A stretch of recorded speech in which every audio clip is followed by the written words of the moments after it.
Dude, right. It's fractalized shit. Now, before we go too deep, I want to share something with this devolution stuff. So, per this Britanica.com definition, is a transfer of power from a central government to subnational, like it's a state, regional, or local, it's or another word for authorities. decentralization.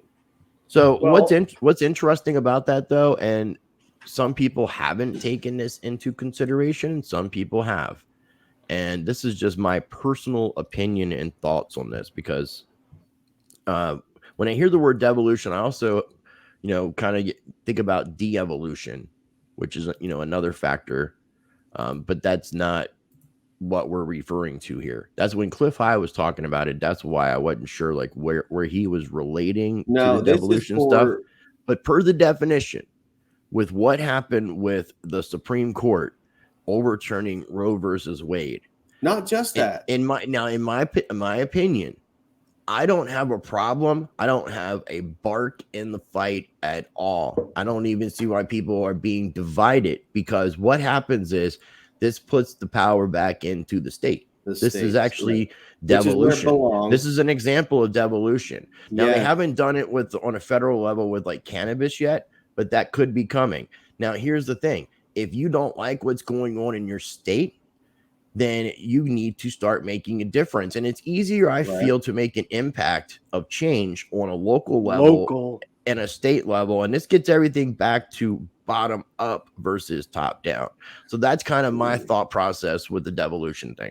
Yes, that's exactly what I was explaining, was this idea that localization, you can't paint with a wide paintbrush. Last time we talked, Chris, I was discussing, how many people are hurt from every law that has ever been made, right? So when you create a law, you understand that you are going to hurt people, and you also understand that you are going to help.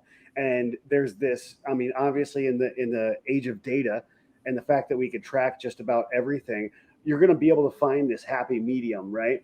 But there's also something that has been done before all of this, technology that we have, to where you could actually figure out the first person that was hurt by this law before you enact it. When you're coming up with, when one of the reasons why all of our politicians are attorneys is because they're coming up with laws, right? And they're crooked as shit. But when you're coming up with this law, you have to figure out and gamify what is the worst case scenario right off the bat. Who do we fuck up first? And when you start coagulating all of these people into this big giant mass of federal government, best book ever, besides the Lao Tzu's the Tao. Just you could read the Tao. And I'm a big fan of the Bible, though, so I would say the Bible's my favorite book ever. But you're not wrong there. But I'll tell you this: the Sun Tzu, Art of War, and Lao Tzu, great books. They're in my top 5 to 10. I think they'll actually teach you how to read the Bible better. In my opinion, they'll actually teach you how to read the Bible. It would give you a new perspective, but honestly, I think that everything that's in the Art of War is actually in the Bible. Agreed.